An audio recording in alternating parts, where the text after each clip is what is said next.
Oi, tudo jóia? Sou a professora Divina e hoje nós iremos para mais uma aula do componente curricular de ciência. Nós iremos para a nossa aula 7, onde nós iremos falar sobre a origem da vida. As nossas atividades e conteúdos estão na nossa plataforma, não esqueçam de acessar. Ela está no seguinte endereço: www.educacãopalmas.to.gov.br, ok? Pessoal, vocês têm ideia de onde surgiu os primeiros seres vivos? De onde veio a origem da vida na Terra? Como que a Terra se formou? Vocês já pararam para pensar como que isso aconteceu? De onde veio? Por que a gente está aqui nos dias de hoje? Por que existem aqueles animais que a gente fala que estão em extinção? Por que a gente fala tanto que nós somos parecidos com nós viemos dos primatas, né? A questão dos nossos ancestrais em comum. Por que isso acontece? Vocês sabem qual é a teoria? Além da teoria que ela é representada pela igreja, que é o criacionismo, a nossa religião, tá? Ela defende o criacionismo, né? Que uma intervenção divina veio e fez todos os seres vivos, que é a questão que Deus fez o mundo em 7 dias, correto? Só que a ciência, o que ela defende? A ciência, ela defende vários tipos de teoria. Até hoje a gente não tem uma teoria certa para se falar. A origem da vida veio de tal forma. Não, nós não temos. Só que nós temos algumas teorias que foram com o passar dos anos, tá? Que desde os primórdios a gente tenta compreender de onde veio a origem dos seres vivos, ok? E hoje a gente vai falar um pouquinho dessas teorias, tá? Uma das teorias que a gente tem na ciência é a teoria que ela defende é a teoria da geração espontânea, tá? Ou a teoria da panspermia e da evolução química. A teoria da evolução química e da panspermia, ela fala sobre o quê? Ela fala sobre a evolução molecular, né? Que nós, seres vivos, viemos da evolução molecular, de moléculas que se combinaram dali e com o passar do tempo elas foram evoluindo e até chegar onde nós estamos, correto? Antes de tudo, tá? Nós iremos falar sobre a teoria da geração espontânea. Já pensou você tá ali com o seu cesto de roupa suja e de repente tem uma coleção de ratos? Nasceu um monte de rato dali. Ou então de um lodo de esgoto nascer anfíbios e répteis? Isso é possível? Não, né? Falando assim parece absurdo. Vocês devem pensar, essa professora tá doida hoje. Não. Essa teoria da geração espontânea é chamada de teoria da biogênese, tá? Essa é uma teoria onde que elementos, tá, não vivos dariam origem a vidas, né, a seres animados. A matéria bruta ali, inanimada, que ela não é viva, ela iria dar vida à origem àqueles seres vivos, digamos assim. Por que eu estou falando a questão da roupa, né, do cesto de lixo? Ali, de repente, sai um monte de ratinhos.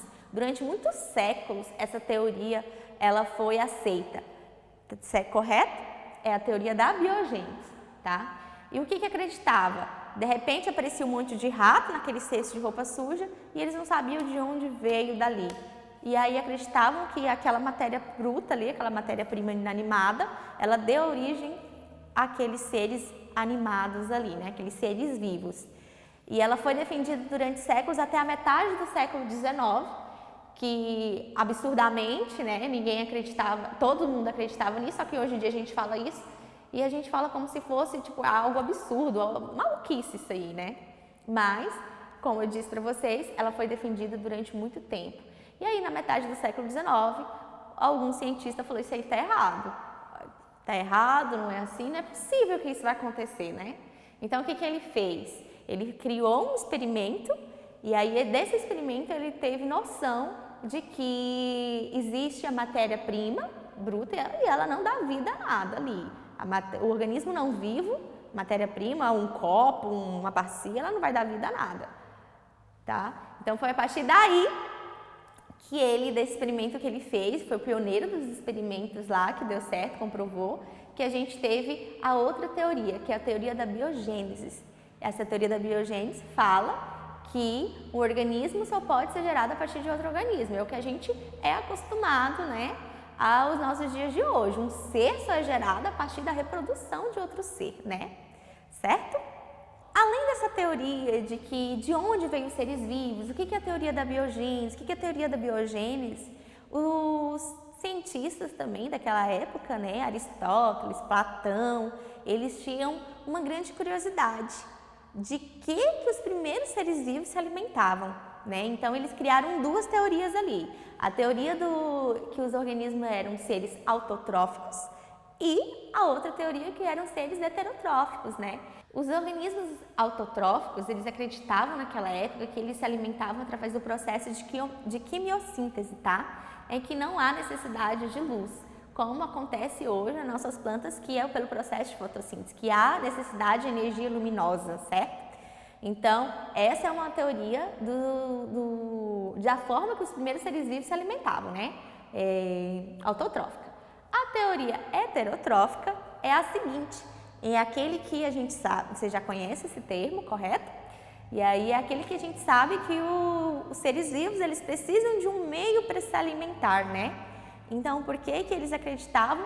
Essa teoria era defendida? Porque aqueles organismos heterotróficos ali, dos primeiros seres vivos, eles eram muito simples, muito primitivos, né? Então, eles precisavam se alimentar do meio que tinha, né? Das moléculas orgânicas que tinham ali no meio perto. Então, eles eram organismos heterotróficos. Essas duas teorias que nós temos, né? De como os primeiros seres vivos se alimentaram. Eles podem ser autotróficos, que são aqueles que produzem seu próprio alimento. Era defendida essa teoria. Por quê? Porque eles acreditavam que não existiam recursos suficientes na origem da vida na Terra para se alimentar todos os seres vivos que ali estavam surgindo, certo? E era pelo processo de quimiossíntese que não há necessidade de energia luminosa. E a outra teoria era a teoria do processo heterotróficos, né? Que são aqueles que precisam do meio para se alimentar. Esse processo de teoria dos heterotróficos era defendido porque acreditavam por ser os primeiros seres vivos da Terra, seres primitivos, seres simples, né? Então, eles vão precisar de auxílio para poder se desenvolver e evoluir, correto? Então, essa é uma das teorias da forma de alimentação dos seres vivos. E os primeiros seres vivos, tá? A gente tem a teoria aí da panspermia, da evolução química, tem a teoria aí da biogênese, né? São várias teorias, né? E até hoje, repito para vocês, não tem aquela teoria que a gente possa falar assim, essa teoria é certa. Não existe no mundo da ciência, certo? Mas, com o passar do tempo, a gente sempre vem estudando e vai se atualizando as teorias por aí, beleza? Quando eu falo para vocês sobre a teoria da geração espontânea, quem defendeu tudo isso foi Aristóteles. Ele acreditava que os organismos simplesmente brotava. Já pensou? Você está aí deitado na sua sala e de repente, brota seu irmão? Seu irmão aparece do nada? Já pensou se fosse assim? Doido, né? Mas essa era a teoria que naquela época Aristóteles defendia, da geração espontânea. Os seres vivos, eles eram a partir de seres inanimados e assim acontecia, né? Essa teoria da geração espontânea, ela é chamada de teoria da biogênese, tá? Da matéria inanimada, ela vai dar origem à matéria animada. Isso me lembrou, sabe, que é a história do Pinóquio ali. Gepeto fez o Pinóquio de madeira e tudo mais. Vocês lembram da historinha, né, do Pinóquio? E aí, uma noite, a fada madrinha veio e deu vida à madeira ao menino, né? Então, era mais ou menos nesse sentido aí a teoria da biogênese, ok? Para ficar mais fácil, mais lúdico de vocês entenderem. Bom, essa teoria da biogênese, igual eu falei, que de repente um ser inanimado virava um ser animado, isso acontecia, gente, porque naquela época eles não tinham nenhum conhecimento sobre os gametas, sobre células, não tinham conhecimento da genética, né? Na aula passada vocês viram sobre o que é a questão da característica hereditária, genética, células, né? Então, naquele tempo, eles não tinham esse pré-conhecimento aí. Então, era por isso que a teoria dos seres vivos era essa, da geração espontânea. Hoje em dia, a gente sabe que para um ser se reproduzir, nós precisamos de outro ser, nós precisamos de gameta, precisamos de óvulos, né? Então, nós precisamos do processo da reprodução. Para contestar essa teoria absurda aí, surgiu a teoria da biogênese, que é a teoria onde o quê? Todos os seres vivos se originaram a partir de outros seres vivos, ou seja, um rato vai nascer de um rato, uma cobra vai nascer de uma cobra, certo? Um ser humano vai nascer de outro ser humano, tá bom? A teoria aí da biogênese, gente, o que aconteceu? Quem foi os dois grandes cientistas que foram lá e falou, não é possível que de uma madeira eu vou ter um menino, né? Então, foi Redd e Pasteur. Esses dois fizeram história aí no mundo da ciência com os primeiros experimentos científicos que eles queriam refutar, matar aquela teoria ali que diziam que a teoria da biogênese, beleza? Então eles criaram a teoria da biogênese, onde um ser vivo só é possível ser gerado a partir de outro ser vivo, tá bom? A gente vai falar um pouquinho agora de Redd, tá? O Redd é um naturalista, poeta, tá? Ele era contrário à teoria de Aristóteles ali, da biogênese, e um dia ele falou assim, então eu vou comprovar que Aristóteles estava errado. E aí o que ele fez, pessoal? Ele pegou 8 potinhos ali, na verdade, pegou 8 potinhos ali. Desses 8 potinhos ali, ele colocou um pedaço de carne em cada um. 4 desses potinhos, ele tampou, vedou, né? Ficou corretinho, isolou. E dos outros 4 potinhos, ele deixou aberto. Imagina se você fizer isso na sua casa. Você deixa um pote só com carne aberto e um pote fechado. O que vai acontecer com aquele aberto? Mosca vai sentar, inseto vai vir, né? Vários tipos de inseto podem vir.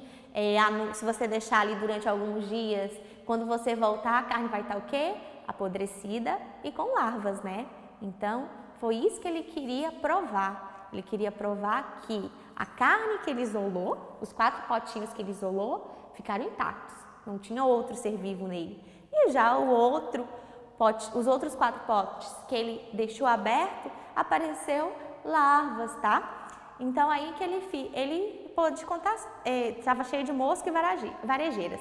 Aí ele pôde contestar, tá? Ele pôde falar desse jeito, Aristóteles estava errado, nada surge espontaneamente. O que aconteceu? Ele deduziu que algum inseto foi lá, pousou e deu origem àquelas larvas ali, correto? Só que aí tinha um probleminha aí no meio dessa história aí de Redd. O que aconteceu? Microscopicamente, aqueles organismos que a gente não consegue ver a olho nu, ele não sabia explicar de onde eles surgiram. Não soube explicar, porque o experimento dele foi só macroscópico, né? Foram aqueles objetos que a gente pode ver a olho nu. E aí o que aconteceu? O outro cara lá, o Louis Pasteur, ele foi lá e descobriu que fez o outro experimento, tá? Ele pegou ali, foi em meados de 1862 que tudo isso aconteceu, tá bom?